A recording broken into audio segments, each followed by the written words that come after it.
देवरानी कनिका का बेटा यश एक बड़े इंग्लिश स्कूल में पढ़ने जाता है, तो वहीं जेठानी नुपुर का बेटा श्लोक एक हिंदी स्कूल में। एक रोज, माँ ये देखो, मैंने आज एक कविता को बहुत अच्छे से सुनाया पूरी कक्षा में, इसलिए टीचर ने मुझे ये 2 टॉफी दिए हैं। शाबाश बेटा, बहुत खूब बेटा, यूं ही तरक्की करते रहो, जुग जुग जियो। मम्मी, चॉकलेट ड्रिंक भिजवा दो मेरे रूम में, मैं वीडियो गेम खेलने जा रहा हूँ। माँ, मैं होमवर्क करने जा रहा हूँ। श्लोक की ये बात सुनकर कनिका को जलन महसूस होती है और वो कहती है, मेरा बेटा तो एक बड़े और पॉश इंग्लिश स्कूल में जाता है, बाकी लोग तो बस कविता ही बोलते रह जाएंगे। मेरा बेटा बहुत बड़ा तीर मारेगा। कविता ऐसे ही हर पल बस अपनी बेटी की इंग्लिश स्कूल से नूपुर को नीचा दिखाती रहती और खुद को बड़ा साबित करती रहती, लेकिन नूपुर को इस सब से कोई फर्क नहीं पड़ता और वो कुछ ना बोलकर चुप ही रहती। जहाँ कनिका अपने बेटे के हर फालतू के शौक को पूरा करके स्कूल में ढेर सारा पैसा लगाती, तो वहीं नूपुर अपने बेटे के साथ बैठकर उसकी पढ़ाई पर ध्यान देती।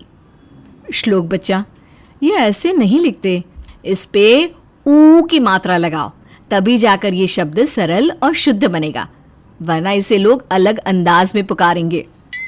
परमेश्वरी और ससुर इंदर नूपुर के कमरे के बाहर ये सब देखकर आपस में कहते हैं, नूपुर बहू कितनी अच्छी है, इसे किसी चीज़ का घमंड और लालच नहीं।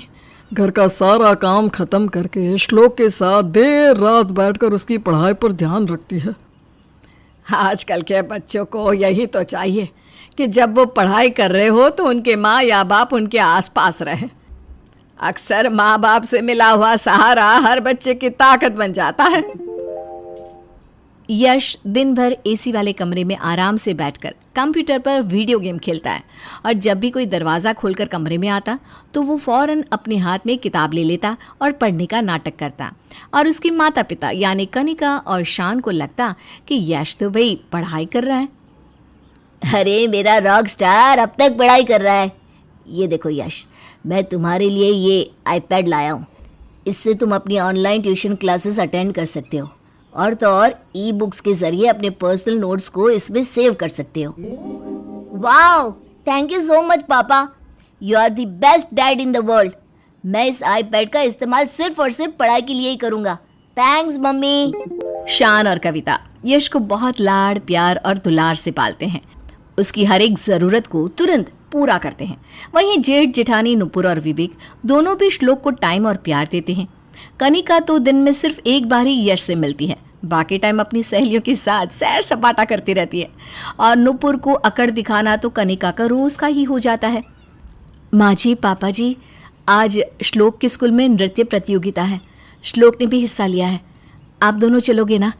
विवेक जी ऑफिस से सीधे स्कूल में ही पहुँच रहे हैं। कनिका, तुम और देवर जी भी आओगे तो श्लोक को अच्छा लगेगा। Are you out of your mind जेठानी जी?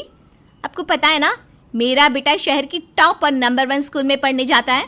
तो अब आप ही बताइए, इतने बड़े स्कूल में पढ़ने जाने वाले बच्चे की माँ श्लोक की घटिया स्कूल जैसी जगह पर जाएगी क्या? एक तो वो बहुत छोटी होगी और वहाँ भीड़ होगी, वो भी सारी मिडिल क्लास लोगों की।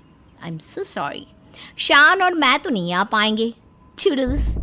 इतना कहकर कनिका एटीट्यूड में वहाँ से चली जाती है और नूपुर को इस बात का बहुत बुरा लगता है। नूपुर बहू, तुम कनिका बहू की बात पर ध्यान मत दो, तुम्हें तो पता है ना वो कैसी है। तो ऐसे लोगों की बातों को एक कान से सुनकर दूसरे कान से बाहर निकाल देना चाहिए। एक तरफ रात भर जाकर नूपुर और श्लोक साथ में मिलकर श्लोक का विज्ञान का प्रोजेक्ट मॉडल बनाते हैं। वहीं यश की एग्जाम के दिनों में कनिका उस पर जरा भी ध्यान नहीं देती और घर में एक तरफ यश फेल हो जाता है तो दूसरी तरफ श्लोक कई ज्यादा नंबर से पास हो जाता है। दादी, दादू, ये लीजिए मिठाई, मैं पास हो गया हूँ। मैं फेल हो गया। श्लोक की खुशियों को देखकर कनिका को फिर से बहुत ज्यादा जलन होती है, लेकिन यश के फेल होने के बावजूद कनिका और शान उसे कुछ नहीं कहते, ऊपर से और बिगाड़ते हैं, जिसके कारण वो बहुत बदतमीज होते जाता है और दिन ब दिन बड़ों के साथ उल्टा बोलने लगता है। नहीं दूंगी का क्या मतलब है मम्मी? मुझे नहीं पता, आपको मुझे पैसे देने ही होंगे। वरना मैं आज के बाद आपसे और पापा से कभी बात नहीं करूंगा। बहुत हो गया आप दोनों का drama. Yash, mind your language. तुम अपनी उम्र की किसी दोस्त से नहीं, अपनी माँ से बात कर रहे हो। सब देख रहे हैं, तमीज से पेश आओ। क्या तमीज से पेश आओ? हाँ, तो आप भी तो तमीज से मुझसे पैसे दे दो। मुझे अपने फ्रेंड्स के साथ पार्टी करने जाना है, मुझे पैसे चाहिए। इस तरह यश अपनी माँ कनिका के साथ भी बदतमीजी से पेश आने लगता है। परमेश्वरी और इंदर को ये सब बिल्कुल पसंद नहीं आता। गुजरते समय के साथ यश बहुत बिगड़ने लगता है और एक दिन तो हद ही पार हो जाती है जब कनिका को यश के स्कूल से फ़ोन आता है और प्रिंसिपल कनिका से कहते हैं, हेलो यस, हाँ मैं यश बत्रा की मदर बोल रही हूँ। क्या हुआ? Is everything okay? Mrs Kanika Batra, आपका बेटा यश आज घर से तो स्कूल आने के लिए निकला था, लेकिन हमारे स्कूल के प्यून ने उसे पास के कैफ़े में अपने दोस्तों के साथ चिल करते हुए पकड़ा है। यानी कि यश ने आज स्कूल बंक करने की कोशिश की है। व्हाट? ये सुनकर कनिका बहुत चौंक जाती है। जब शाम को यश घर वापस आता है तब सभी घर वाले हॉल में मौजूद होते हैं और शान भी बहुत गुस्से में होता है। यश, कैसा रहा आज का दिन? क्या क्या पढ़ाया आज स्कूल में, जरा बताना तो। कुछ नहीं पापा, नॉर्मल डे था, रोज की तरह ही सारे लेक्चर्स हुए। स्कूल में या कैफे में? उतने में ही यश घबरा जाता है और उसे समझ में आ जाता है कि उसका झूठ पकड़ा जा चुका है। यश, तुमने आज स्कूल बंक किया और अपने दोस्तों के साथ घूमने गए? क्यों किया तुमने ऐसा यश? हम तुम्हें टॉप से टॉप फैसिलिटीज प्रोवाइड करते हैं और बदले में तुम हमें ये सब देते हो। कितनी बदनामी हुई है तुम्हारी वजह से, do you know that? Sorry mummy, sorry पापा, मैं आइंदा से कभी ऐसा नहीं करूँगा। अब हम इस बात पर कैसे भरोसा करें यश? परेशान हो गए हम तुम्हारी इन बिगड़ेल हरकतों से। एक श्लोक है जो इतना होनहार है और एक तुम। जाओ अपने कमरे में जाकर स्टडी करो। यश अपने कमरे में चला जाता है और कनिका टेंशन में अपना सर पकड़ लेती है।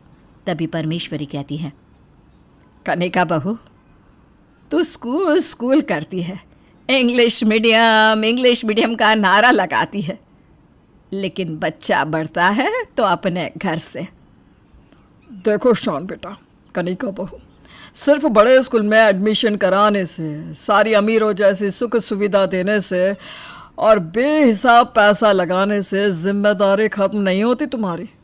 तुम्हें उसे अपना टाइम भी देना होगा, क्योंकि कल तुम भी बड़े होगे, बूढ़े होगे, और तब अगर उसने तुम्हें अपना टाइम नहीं दिया तो अपनी जेठानी नुपुर को ही देख लो, कैसे ख्याल रखती है श्लोक का। उसे अपने दिन का आधा समय देती है ताकि वो अच्छा महसूस करे। शायद आप लोग सही कह रहे हो, हमने ही कुछ ओवर कर दिया और जो करना था वो तो किया ही नहीं। हाँ माँ जी, आप सब सही हो। स्कूल तो अपनी जगह है, लेकिन हमें खुद भी अपने बच्चे को टाइम देना होगा ताकि हमारे साए में रहकर वो बिगड़े ना। कनिका अपनी गलती समझ जाती है और उसके बाद वो यश के प्रति नुपुर की तरह बर्ताव करने लगती है और अपना ज़्यादा टाइम यश को ही देती है।